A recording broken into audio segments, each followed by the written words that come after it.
¿Te acuerdas de muchas cosas? Sí. Es un novencico, ¿no? Por eso,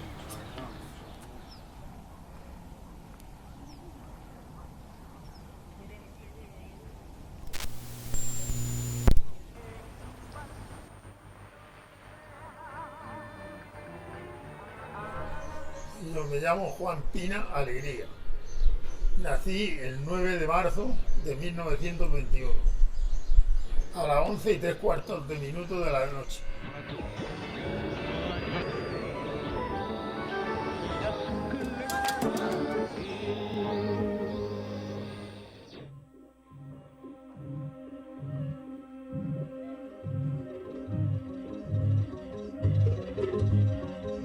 La Torre Ortuño y la Torre Molina.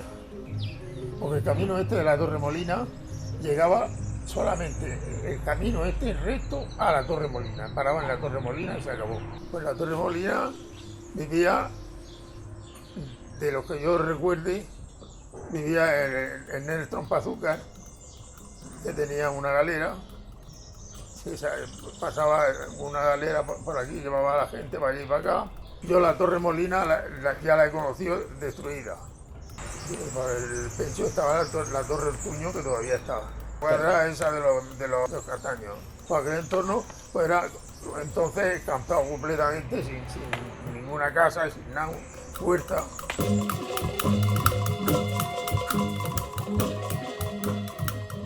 Yo he conocido el puente de Doñana, que cruza donde está la Silla Mayor, allí al lado del centro, aquí es el puente de Doñana, y aquí estaba el puente este que pasaba la silla de Nácar, que todavía está el puentecico ese aquí, al lado de donde estaba la fábrica de Caravaca.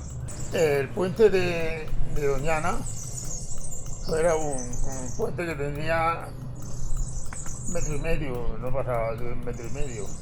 Este de aquí, de la silla de Nácar, este era un pedazo de losa también, que tendría 1 metro y algo, porque entonces el caminico este era un caminico estrecho que pasaba las dos ruedas de los coches, o sea, de los carros, que no pasaban nada más que carros, lo que cogían las ruedas de los carros, que tenían 1 metro y algo, y hacían para que pudiera pasar el carro. Pues los rosales pequeños también tenían un puentecico donde, en el jardín de las palmeras, para que pasaran los carros.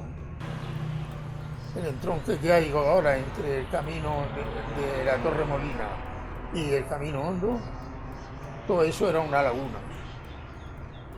Ahí no había nada más que cañizo y junco y mucha agua. El agua brotaba, aquí estaba todo encharcado, hasta el extremo que había paludismo. La teja nos bañábamos, claro, nos bañábamos. Ahí salir recto a llegar a la fábrica de Caravaca, a donde está el solar ese de la fábrica. Ahí hacia la seguía así una curva, y en la curva había una losa de mármol, o sea, de piedra, no de mármol, de piedra grande, con un entrado así, se hacía un sitio así para que las mujeres se arrodillaban allí y allí lavaban la ropa. Cogían su levillo de barro, se lo ponían al lado y a la acequia a lavar.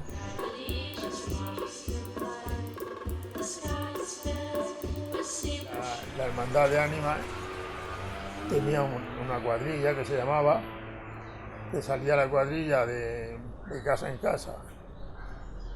Llegaban y decían, ¿se canta o se reza?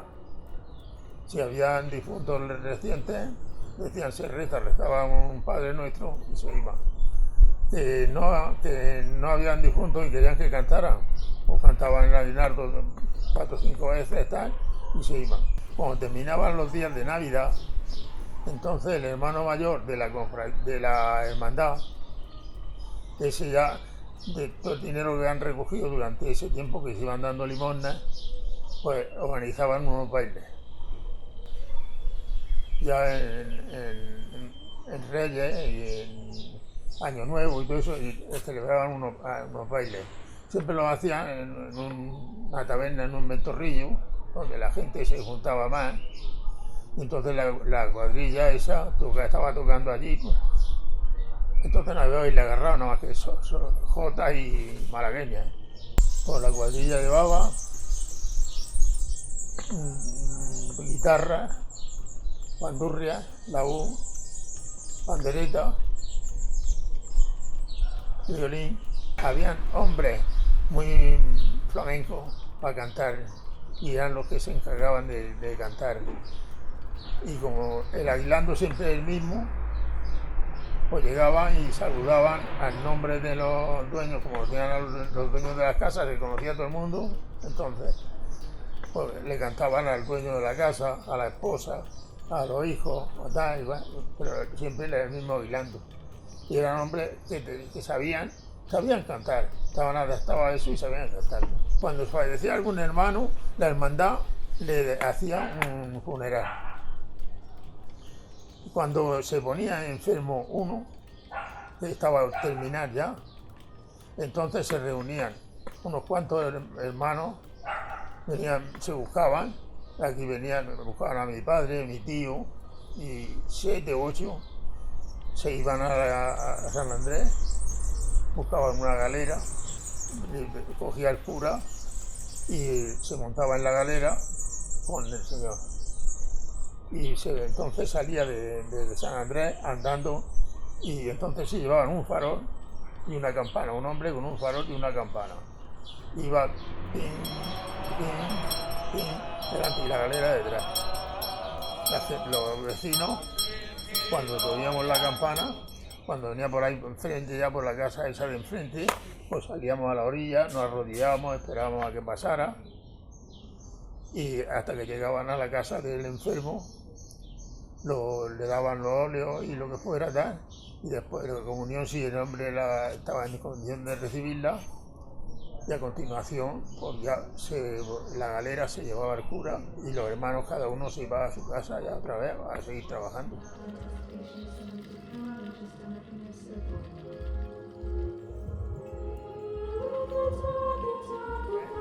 La novia siempre te iba a acompañar con una persona, sea una hermana, o sea la madre, o sea quien fuera, siempre iba a acompañar, no pues salíamos solos nunca. Y entonces cuando estaban ya aburridos, desesperados porque no los querían o porque no se podían casar por falta de dinero, pues entonces decían, esto hay que solucionarlo. ¿Cómo? Pues en un momento de descuido se despedía el novio, se iba y le decía, dentro de 5 minutos o 10 minutos te espero, tú sales al váter y salimos corriendo. Entonces se la llevaba y se la llevaba a una hermana de él o un hermano del novio y la depositaba allí. Y entonces la casa la echaban de menos, pues esta poeta se ha ido con el novio. Y después volvían a la casa y se pasaba un mes o tiempo que se pasara y otros que decían, te has llevado, ahora no entras aquí hasta que no te... Se casaban por la iglesia. Muchos curas, los que decían que había que casarlo a las 6 de la mañana, en la primera vez.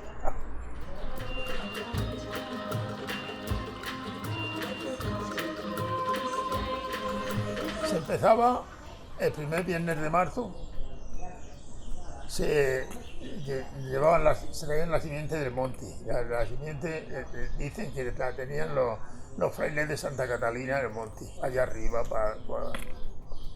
porque hacía más fresco, para desesperar. Y el primer viernes de marzo, se traían la simiente, la sacaban de allí y la repartían en las fábricas de la seda. Estaba la fábrica grande y la fábrica pequeña, que eran las que repartían la simiente. Empezaban a brotar las moreras, muchas veces se adelantaba la simiente y costaba trabajo al principio porque no había hojas de morera, porque no habían brotado todavía. Se empezaba por ahí, a poco, y se le iba echando de comer una cosita así, de gusanos recién nacidos, pues luego había que hacer 8 o 10 zarzos, con esa de una ventana, un zarzo sobre otro, a una distancia así, y se iban cegando cada 4 horas. Se le echaba de comer. tenían 3 etapas. La primera etapa, a los 8 días, dormían, se decía que la primera dormía. Estaban unos días, un par de días, que no comían casi nada. Cambiaban la piel. A los 8 días otra y a los 8 días otra. Y ya cuando iban haciendo más grandes, pues comían más. Pues después de la primera dormida, pues se cambiaban de sitio, se iban cambiando de sitio y quitando los lechos con una capa así que quedaba de hoja abajo ya, de resto. Y se iban pasando a otro sitio limpio. Cuarto, se ponían una anilla en la pared, habían unas anillas puestas en la pared puestas, cogías con unos tacos, con barro, o sea, con yeso, incrustado en la pared. Entonces, a una distancia, así uno de otro, lo que necesitaba para poder meter el cuerpo, la cabeza, para poder echarles de comer. Aquí, pues, casi todas las casas. Aquí en casi todas las casas se criaba así. Bajaban del monte, venían muchos hombres con un burro cargado de brozas del monte, mardujas del monte grandes, pasaban por aquí por el camino montones. Y se compraba la boja esa, y cuando ya estaban los gusanos para embojarlos, se llamaba embojar. Entonces se compraba eso, se hacían así a la altura de cada salto, ¿no? Se hacían unos puñados que se iban colocando unos junto a otros, y los gusanos, conforme iban siendo hiladores, que se llamaban, entonces se subían encima de la rama y no subían toda la vez, iban subiendo a poco, por eso, iban subiéndose, y cada uno se paraba en un sitio y se empezaba a hacer su capullico y se encerraba dentro. Todos los vecinos decían, voy a desembocar. Pues bueno, ¿cuándo? Pues esta tarde vamos a empezar. Pues venga.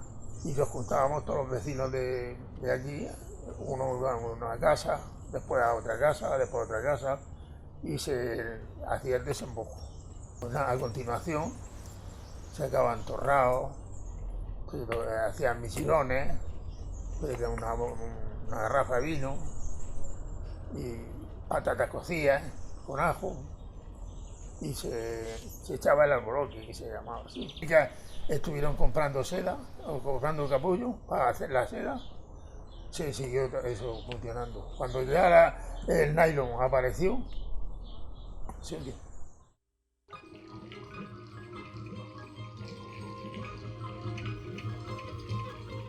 Del Camino de los Lucas, el Camino de los Lucas desembocaba en la misma puerta del cementerio.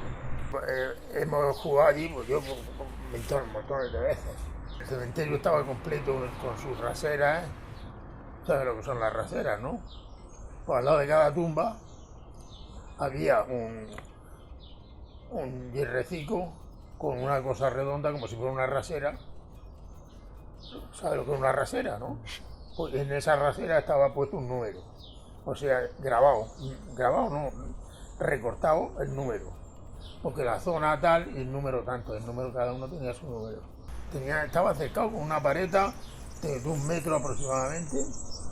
Había unos cuantos nichos enfrente, al entrar en la puerta enfrente, estaba la capilla, y al lado de la capilla había unos cuantos nichicos enfrente, pero poco. La puerta era una puerta de madera, un portón de madera, todo grande, entonces no tenían que traer coches ni nada, porque no había coches ni con la llave, ¿no?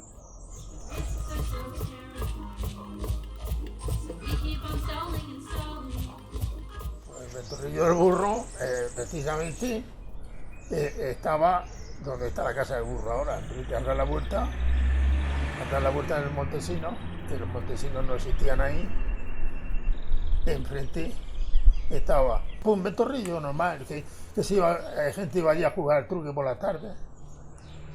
Un ventorrillo normal. Allí no se veía nada más que vino. Entonces no había barra. Entonces nada, que unas mesas de esas de madera en la puerta, llegaban allí 4, se sentaban allí, no, botella de vino. 4 vasos. Y jugaban a la baraja, jugaban a lo que fuera. En la puerta se solía hacer varios bailes de Navidad. Hombre, entonces en aquellos tiempos se pasaba muy bien, porque como los bailes eran de esos de huertanos, en Torrello todo eso desapareció con la guerra. Y en las batalías, aparte de ese, estaba el tío Juvillano.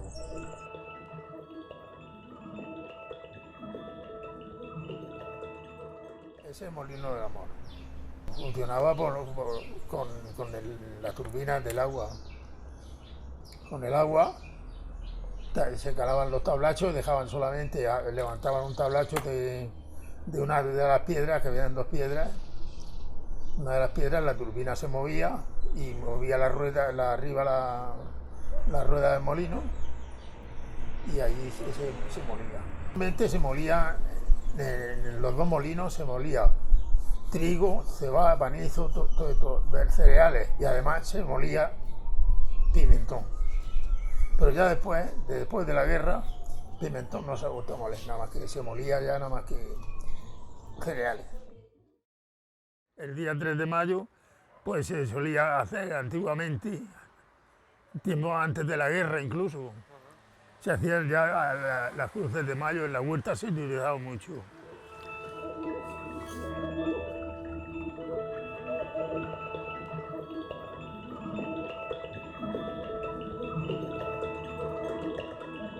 Los vecinos de por aquí, como siempre hemos tenido la idea de hacer cruz para la Cruz de Mayo. Daba los conjuros y se empezaba la siesta y se levantaba uno en aquella época a las 4:30, a las 5 de la mañana, y ya a esa hora, a las 11 que tocaba el conjuro, pues nos acostábamos a dormir la siesta.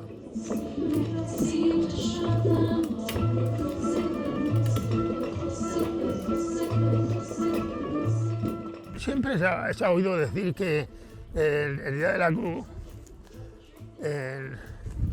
en la iglesia, solían poner una cruz de flores en la puerta, llamaba mucho la atención. Y claro, los curiosos, pues nos gustaba intentarlo. Y yo desde muy pequeño pues lo intentaba.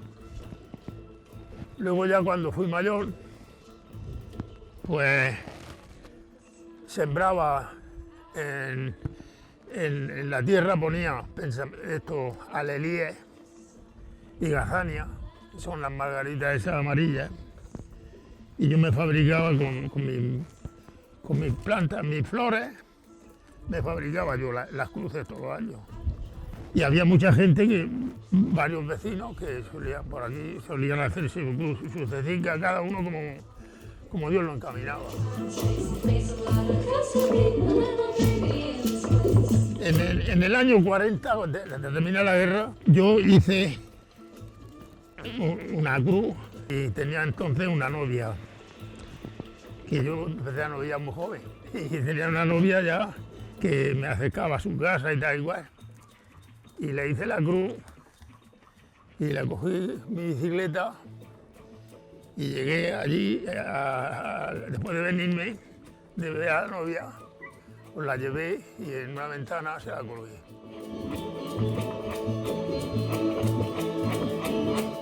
Se hacían verdaderamente con rastrojo.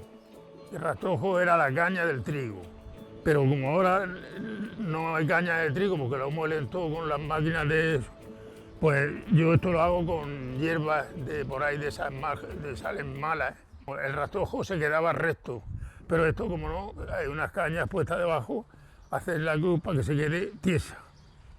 Con estas eran cañicas, estos que son de caña, se hacían estas punzas. En vez de eso, esta cruz, se ataba aquí la cruz, y lo mismo que se hace ahora con esto de hierro, pues se hacía con el esparto.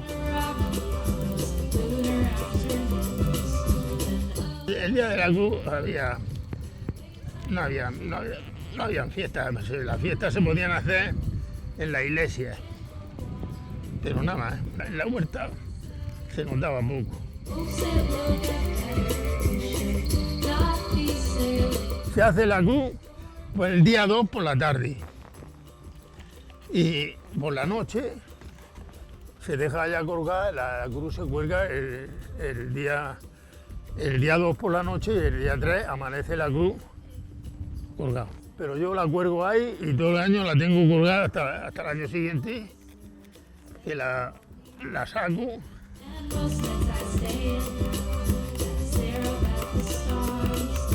Hombre, pues a mí la verdad es que no sé por qué, pero no creo que sea un artículo de lujo, pero me gusta cuando la veo.